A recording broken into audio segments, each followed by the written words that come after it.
दोस्तों, रामेश्वरम में आपका स्वागत है। लगभग 3 घंटे का सफ़र पूरा करने के बाद हम पहुंच चुके हैं रामेश्वरम और यहां से हम ऑटो रिक्शा से जा रहे हैं होटल की तलाश में। तो होटल पहुंच के फिर बताता हूं आगे की जानकारी, तब तक बने रहिए। सुबह के 6:30 बजे हैं। एक सस्ता सा होटल में मिल गया और उसके बाद हमने सामान वामान रख कर थोड़ा आराम करके नीचे उतरे हैं। और फिलहाल हम उतरे हैं नीचे कुछ खाने के लिए, देखने के लिए, एज यूजुअल गौरव आचार्य। तो देखते हैं यहाँ पे खाने के लिए क्या मिल सकता है। उम्मीद है खाने के लिए क्या मिल सकता है Gaurav Acharya, what do you think? वो अपना शाही मसाला डोसा, शाही masala dosa, idli, medu vada, pongal, very common things. थोड़ा जल्दी आ गए तो कुछ खाने को नहीं है, कुछ भी नहीं। Everything starts after 7। पूजा के पहले पेट पूजा। हाँ, बट पेट पूजा के लिए कुछ मिलना चाहिए ना, प्रसादम। नो प्रसादम, सारी दुकानें बंद है, सब कुछ क्लोज। पर चाय वो टेस्टी था। चाय काफ़ी अच्छी थी। स्पेशली नितेश के लिए जो चाय बनी थी वो काफ़ी स्पेशल थी। अमेजिंग स्ट्रक्चर है, amazing structure, very old structure. और हर स्ट्रक्चर पे महादेव की तस्वीर है। श्री गुरु नानक सत्संग सभा Madras historical Gurudwara Sahib, Guru Nanak Dham, 54 west street, Rameswaram. So there is a gurudwara here. See, तो मतलब यहाँ पर एक पंजाबी कम्युनिटी भी बहुत बड़े पैमाने पर होगी, इसलिए ये गुरुद्वारा है यहाँ पर। तो फ्रेश हो गए, नहा धो के हम निकल चुके हैं। अभी वक्त हो रहा है लगभग 9 बजे और अभी हम दर्शन के लिए जाने वाले हैं। मैं थोड़ा यहाँ से दिखाऊंगा। तो रामेश्वरम मंदिर के बारे में पहले आपको मैं कुछ जानकारी देना चाहूँगा। यहाँ पर स्थापित शिवलिंग जो है वो दरअसल श्री राम ने खुद अपने हाथों से स्थापित किया था। रावण से युद्ध करने के बाद वापस आने के बाद श्री राम को ब्राह्मण हत्या से मुक्ति चाहिए थी और इसलिए शिवलिंग की स्थापना कर श्री राम ने महादेव की पूजा की और ब्राह्मण हत्या से मुक्ति पाई। ये जो गलियारा आप देखते हैं यहाँ पर, ये जो कॉरिडोर देखते हैं, इसका अपने आप एक वर्ल्ड रिकॉर्ड है। ये दुनिया का किसी भी मंदिर का सबसे बड़ा गलियारा है। बहुत ही सुंदर, बहुत ही भव्य है। तो मंदिर में जाते ही आपको 22 कुंडों के जल से स्नान करना पड़ता है। उसके बाद आप मंदिर में अंदर जा सकते हैं और अंदर जो शिवलिंग है उसे देखकर आप मंत्रमुग्ध हो जाएंगे। इसकी भव्यता और सुंदरता को मैं शब्दों में बयान नहीं कर सकता। इसे महसूस करने के लिए आपको यहाँ आना बहुत ज़रूरी है। 4 धामों में से एक, 12 ज्योतिर्लिंगों में से एक। इस देवस्थान का महत्व सनातन धर्म में बहुत ज़्यादा है।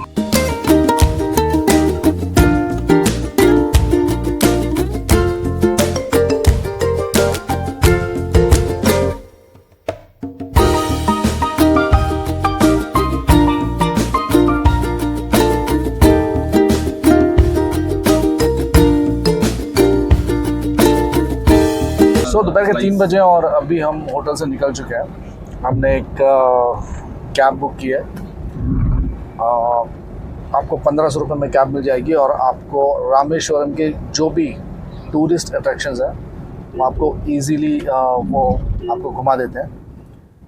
लगभग 3 से 4 घंटे का ये पूरा टूर वो लोग प्लान किया हुआ है उनका। उन्हें पता है एग्जैक्टली कहाँ जाना है, कैसे जाना है। इसमें सबसे जो इम्पोर्टेंट जो टूरिज़्म और कह सकते हैं कि टूरिस्ट अट्रैक्शन है वो है धनुषकोडी। धनुषकोडी जिसे कहते हैं कि it's the end of India, जहाँ से आप last point, actually last point कह सकते हैं, लास्ट जगह कह सकते हैं जहाँ पर आप इंडिया में जाते हैं और वहाँ से आप वापस आते हैं। वहाँ पर आपको ओशन व्यू देखने मिलेगा। ऐसा कहते हैं कि वहाँ से हाँ, राम सेतु आप देख सकते हैं और उसके साथ में even you can see actual not but yes you can see the land of Sri Lanka as well there. तो ये रामेश्वर टेम्पल से लगभग 25 से 30 किलोमीटर का डिस्टेंस है यहाँ पर। तो अभी हम यहाँ से निकल गए हैं, तो पहुँचेंगे और फिर मैं आपको बताऊँगा सारी जगहों के बारे में। तो चलते हैं अभी।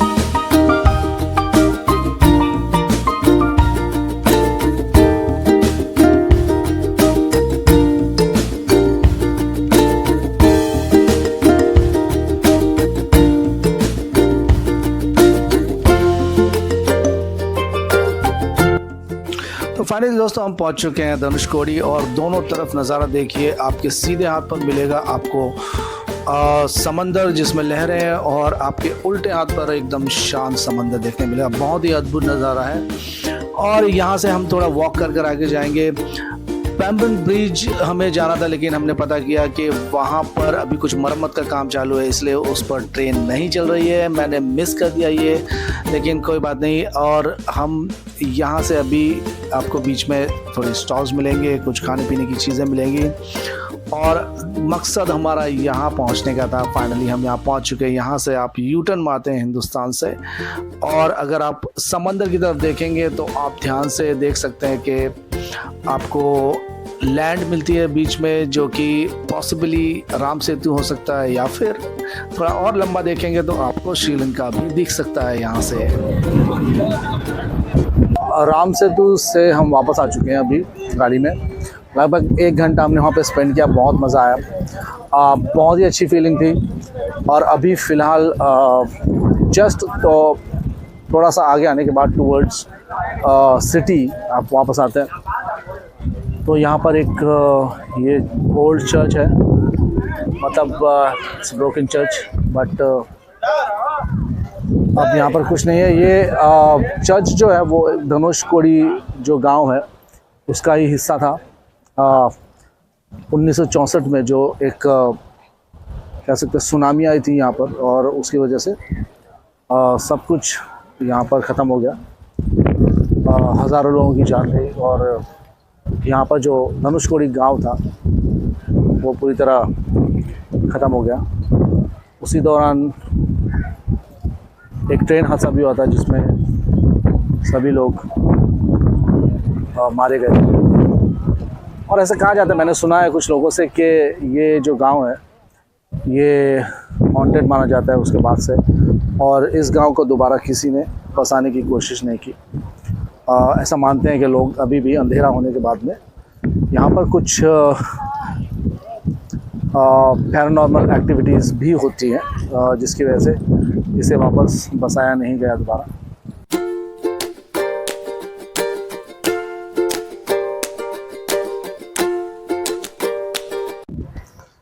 तो इस रेलवे स्टेशन को भी उस चर्च की तरह ऐसे ही छोड़ दिया गया स्ट्रक्चर को, और इसे दोबारा कभी निर्माण करने की कोशिश नहीं की गई। जैसे कि कुछ लोग मानते हैं कि पूरा गांव जो है वो हॉन्टेड है और इसी कारणों से इस जो गांव को है फिर दोबारा बसाया नहीं गया। और ये वही 1964 का रेलवे स्टेशन है।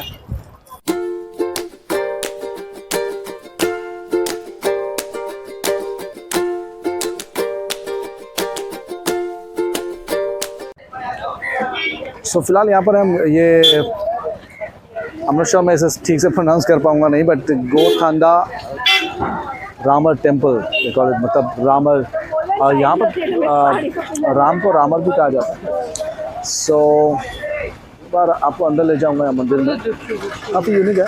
और ये छोटा सा बाज़ार भी है यहाँ पर।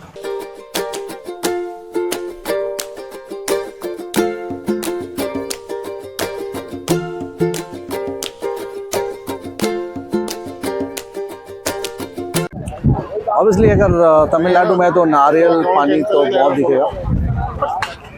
यहाँ पर नारियल पानी का इतना उत्पादन है, लेकिन कितने का मिलता होगा एक बार चेक करते हैं। चलो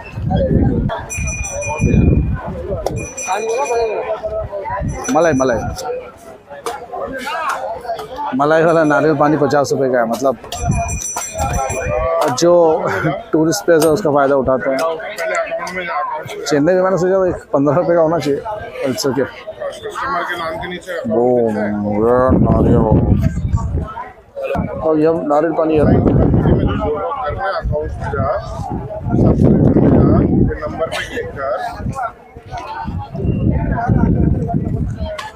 नारियल पानी का थोड़ा टेस्ट अलग है, थोड़ा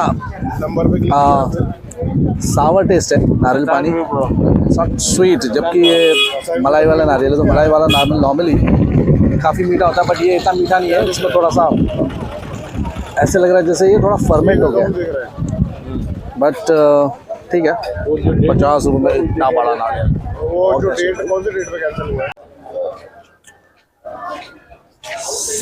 धनुषकोडी से हम वापस आ चुके हैं और इस वक्त मैं खड़ा हूँ भारत रत्न श्री APJ अब्दुल कलाम जी के घर के बाहर। अंदर जाएंगे, मतलब अगर आप रामेश्वरम आते हैं तो एक बार यहाँ आना ज़रूरी है, क्योंकि एक व्यक्ति जो देश के लिए इतना कुछ करता है तो उनके गांव आकर अगर उनके घर पर नहीं आते तो ये सही बात नहीं है। इसलिए मैं एक बार यहाँ पर आया हूँ, एक बार क्विकली एक बार जाके देखेंगे। ये है missile man Shri APJ Abdul Kalam के घर है। यहाँ से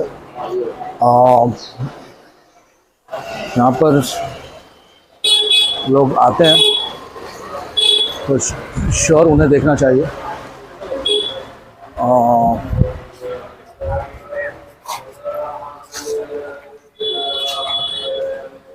तो ये है अब्दुल कलाम।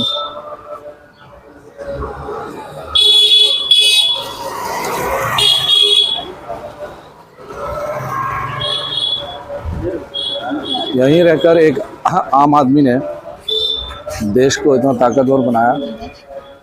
और हाँ बोलो, ओके।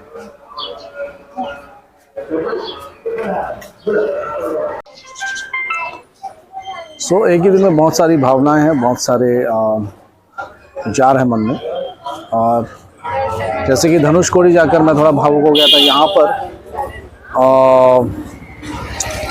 श्री APJ अब्दुल कलाम के घर पर आने का जो एक गर्व महसूस होता है भारतीय होने पर, वो मैंने महसूस किया। अब्दुल कलाम साहब की सारी जो चीज़ें हैं, उनसे जुड़ी हुई वस्तुएं हैं, उनके मेडल्स, उनकी वर्दियाँ, उनकी किताबें, सब कुछ यहाँ पर संजो कर रखा गया है। अगर आप यहाँ आते हैं रामेश्वरम में तो एक बार यहाँ आना ज़रूर बनता है। यात्रा को जारी रखते हुए मैं अभी पहुँच गया हूँ यहाँ पर, जिसे कहते हैं पंचमुखी हनुमान जी का रूप है यहाँ पर। और यहाँ पर राम सेतु में इस्तेमाल किया हुआ जो पत्थर है वो यहाँ पर रखा गया है, और आप उसे देख भी सकते हैं कि वो पानी में तैरता है। तो अंदर जाके चेक करते हैं इसके बारे में, चलिए। तो राम सेतु का जो पत्थर था वो तो देख के आ गए हम, और यकीन नहीं होता है कि इस तरह का कोई चमत्कारी पत्थर हो सकता है जो, और वहाँ पर आपको दिखाया जाता है कि पानी पे तैर रहा है वो।